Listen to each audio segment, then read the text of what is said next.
Hello, Boris Pravisham here. Welcome to the third season of the Nidd Whitelist server. My episode, to start with, is going to be a little different to the others, but not intentionally. My recording software decided to not record any audio for the first 2 hours. I captured, as normal, the first couple of hours that we were playing on the server, and I was intending to sort of put up a highlights package of that.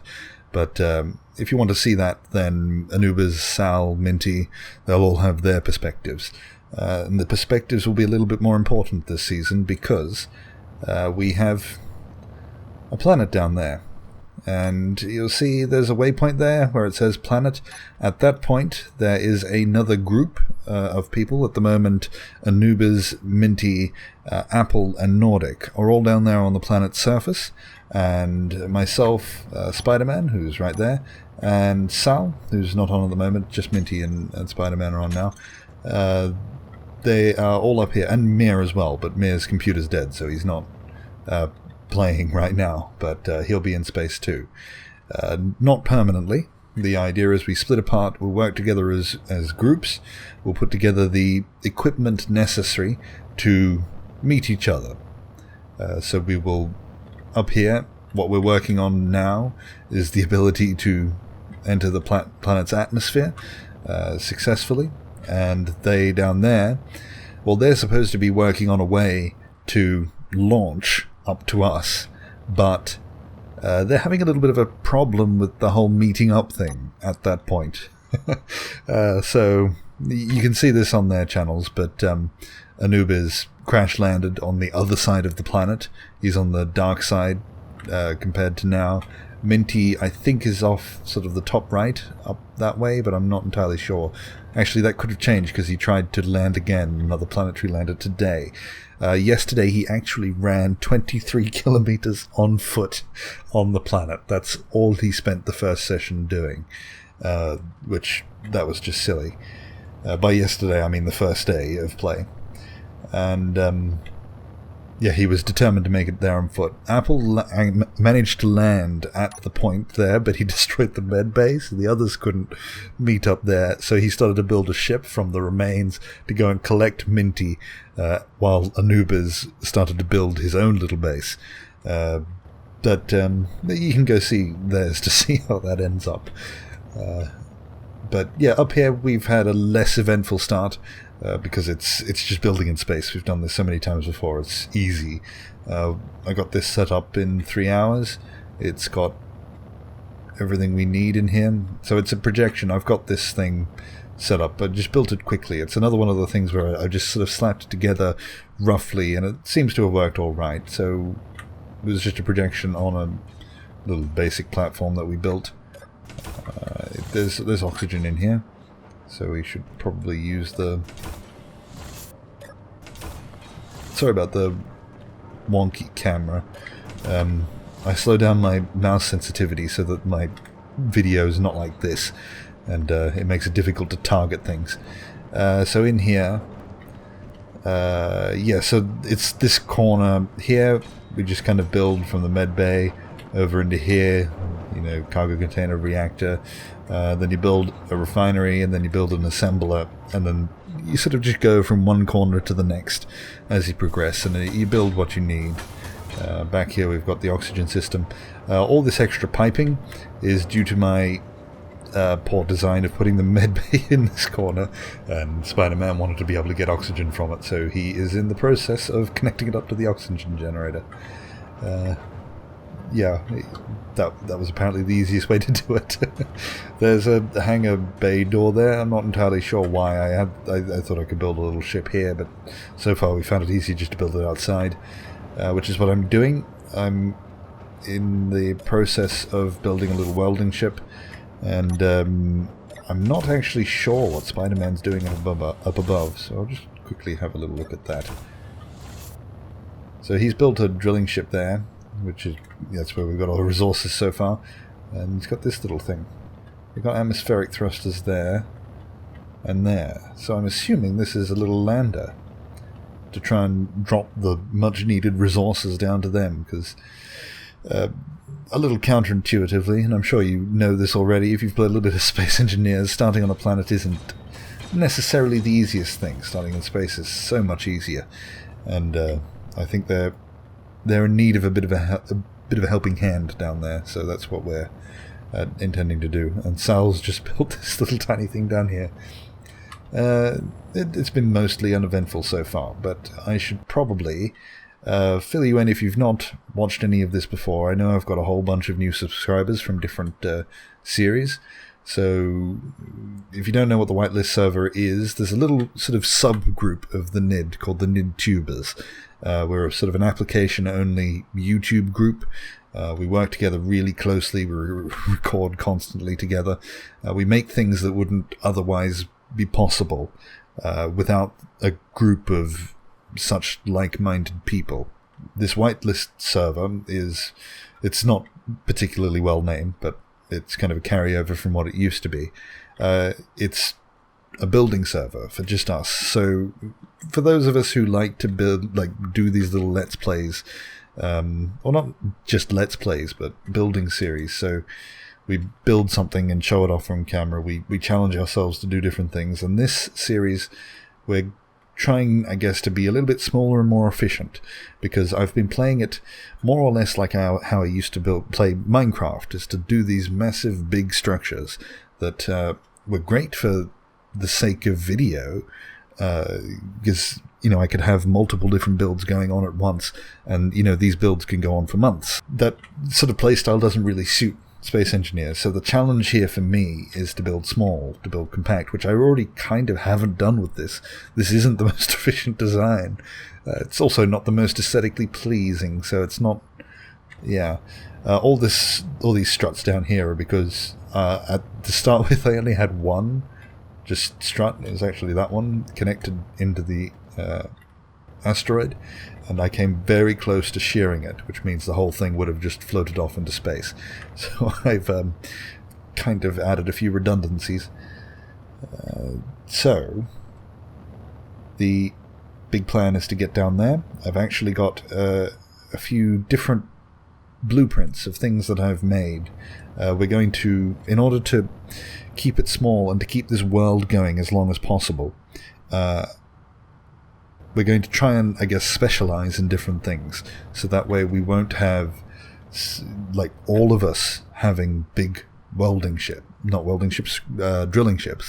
That just an example of this sort of the unnecessary, when there's only 7 people playing on here, so we don't really need 7 big drilling ships. So we're going to try and work together, and one person will make this drilling ship, and another person, I'm going to be putting myself to work on a launch pad when I get down there, because I've got a little creation to kind of get just about anything into space.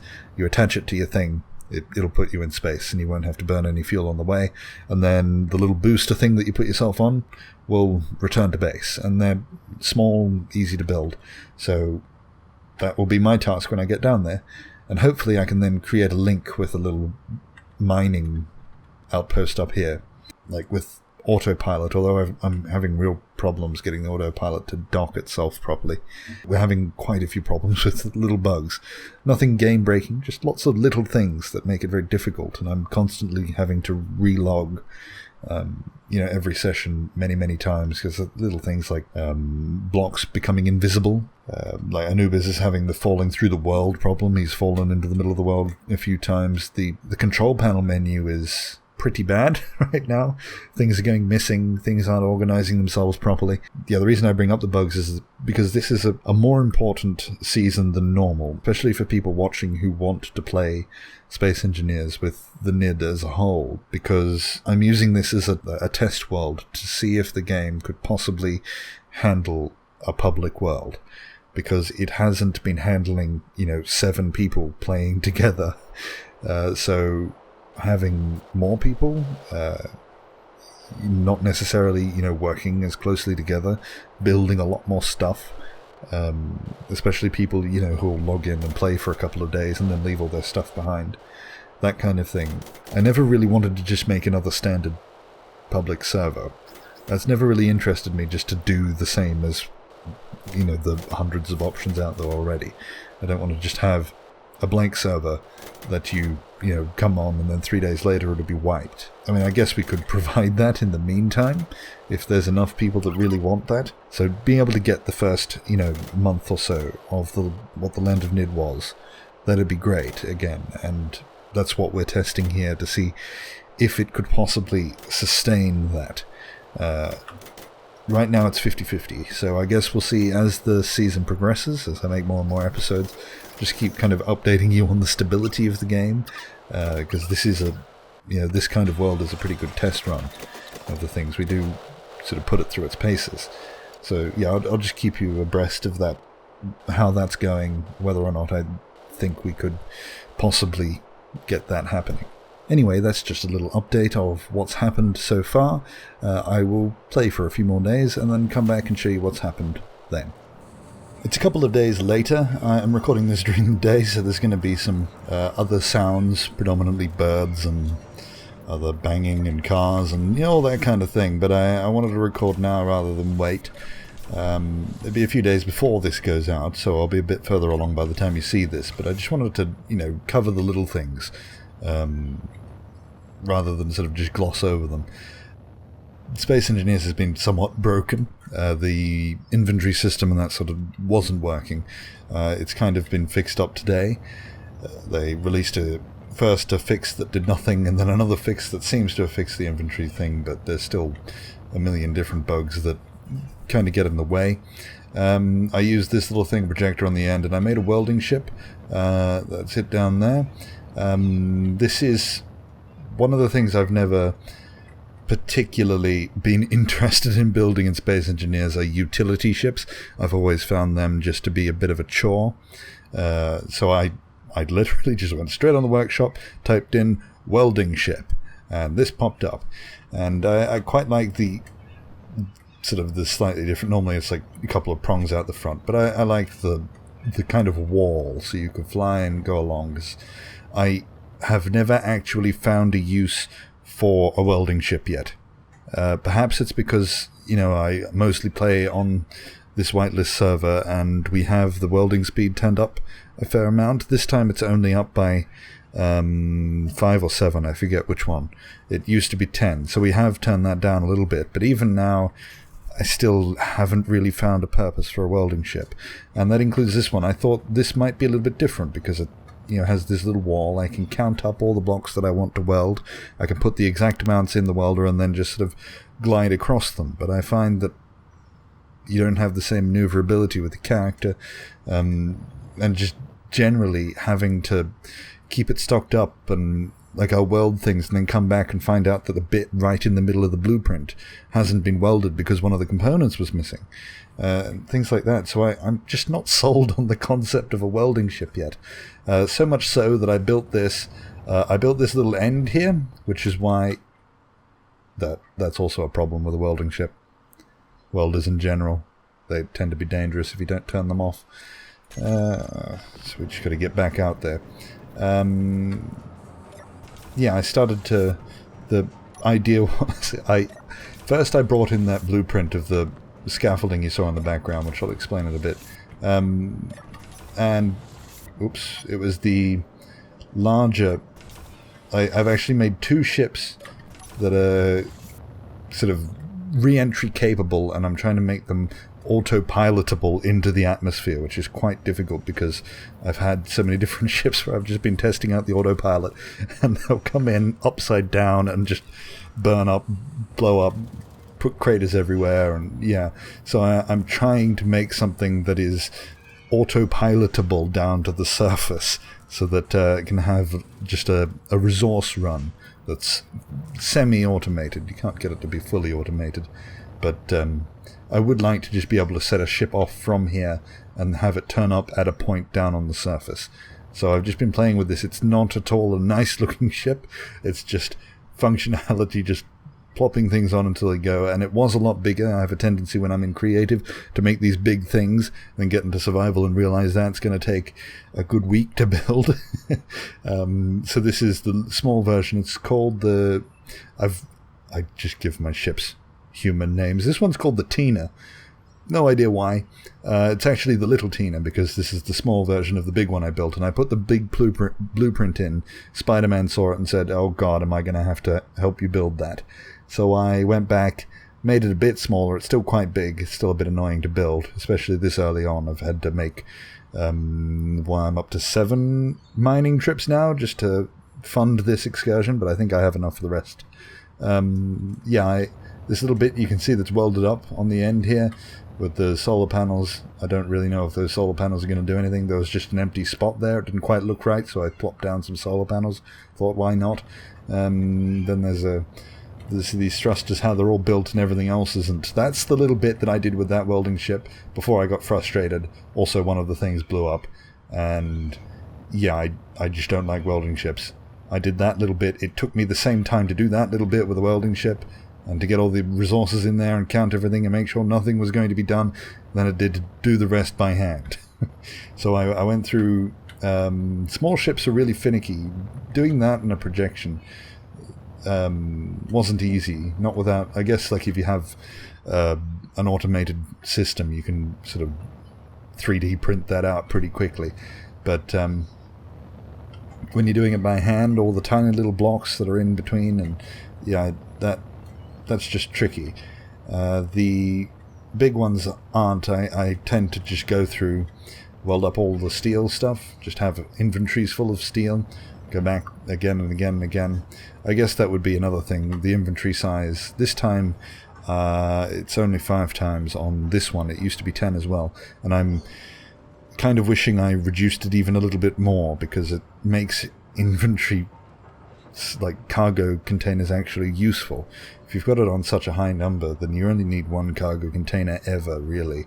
So that's why I turned it down halfway. I probably should have put it down to about 3. But it's too late now. We can't change that down, otherwise people's things in people's cargoes, like cargo containers, will be removed.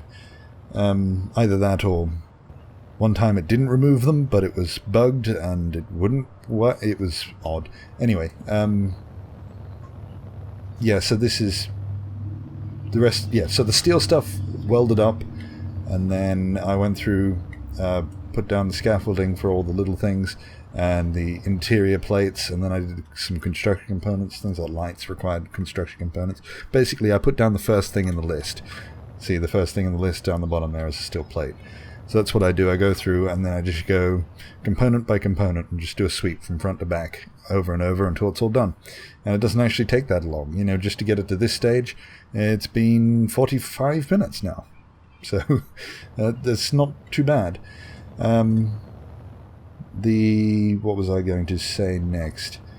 Hang on, I've forgotten my train of thought. I'll be back. I actually don't think I had anything else to say. So yeah, my plans are just to finish this off, hopefully very soon. Oh yes, the thing I was going to say. This. See how it's a blueprint? They're invisible blocks. I weld them and they take my resources.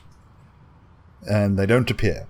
So I'm assuming on someone else's screen they are there. Now I have logged out in the course of, I've been playing for 2 hours, and I counted them up. I relogged 11 times because there was something, like if I needed this top one to exist in order to weld the second one, but this top one stayed invisible like those blocks, then I couldn't weld the next one. So I had to relog, see if it would let me, or see if the scaffolding would appear, and then put it down again. And go to the next one, and it would just happen so often, these little things that just won't weld like that. I'm gonna have to wait, maybe a server restart will make them appear, because these blocks that are all missing, they've been missing for most of the relogs. I can't get them to appear. So if someone knows why I keep getting these really annoying invisible blocks, please let me know, because it's so time consuming just having to wait for it to read, especially when I have a slow internet connection. It's a 4 megabyte download at this point, which doesn't sound like much, but the combination of servers limiting your speed. Plus, for some reason, even with it limited, I think it's like 30 kilobytes a second. I can't remember if that's right, but I think it was something quite slow like that, maybe kilobits. But even with something that low, which my internet connection can obviously handle, for some reason, if you have a slower connection, it goes even slower still, which I don't understand. So it takes me a good amount of time to log in again. On the plus side, it does mean I can catch up with everyone's videos. So I've just been building and watching. But yeah, this has been good so far. Apart from these few really irritating things, it's good to be playing again, and I have been keeping things fairly clean. I'm going to have to turn cargo ships off because we can't have trash removal on. Trash removal is just something that's annoying. It doesn't work properly. It deletes things that you want, especially if you're dropping things to the planet's surface. Like if it's not... basically, you just turn off the inertia dampeners and you'll be falling down, or letting it fall down. If it's on autopilot, something like that, it removes them. So you can't have trash removal on this kind of thing. So every morning I'm going through the hundreds and hundreds of grids, deleting all of the stuff that shouldn't be there. And one of the big problems is that cargo ship, not that that's a cargo ship, they're pirates, aren't they? And I've got pirates turned off and they keep turning up. But yeah, the cargo ships will just be floating past, like a mining hall or something like that, and you just see them just heading towards the planet. And Apple was actually down there, the planet's surface down there, and one time it was a mine layer, and they've got a gun on them, and the mine layer actually, basically, it crashed a few hundred meters from him, and, we've got meteors on the way past. You don't need to be shooting that. I've got that on a fairly low range, but still shoots things it's not supposed to. Yeah, on its way down, it crashed only a couple of hundred meters away from him. Just this ship steaming in at him. And it actually shot him a few times, like as he respawned, because it had landed in such a way that a reactor was still powering the gun, and it was basically just a turret that appeared in the landscape. So yeah, this cargo ship's just steaming in and crashing all over the planet's surface, dozens every day. And so I'm going to have to turn off cargo ships, at least until someone wants to use them, I guess, because it's just so annoying. So yeah, that'd be one little thing that would just be nice to clean up with the game. Just little, what do they call them? The life improvements, quality of life improvements, or whatever it is. Yeah, those things would be... Yeah, this is not high on the list, but it's there. Anyway, so my plan is build that up. That is capable of re-entry, and it's got a big cargo container in there that'll get it down there, so I can keep the others stocked up. When Sal gets back on here, I don't know when she was going to play last night, but the inventory bug stopped us, so we played Project Zomboid instead. But I'm assuming she's going to build a big drilling ship, and I'm going to set up a mining outpost. I might convert this into a better mining outpost with just generally better, and then we can just start hoarding as much stuff as possible. She's really good at hoarding stuff. She's good with grinding stuff because she can, when recording, she can do things like partners and grind, like she did with Anubis and a few others. They just tell stories, and she's good with stuff like that. So she's able to take all the grindy bits and make some really interesting episodes out of them. So yeah, I think that's what she's going to be doing. I'm not, she doesn't have to if she doesn't want to, but I'm assuming she would like to make a big drilling ship. So yeah, we'll get plenty of resources, stock this thing up, drop it on them.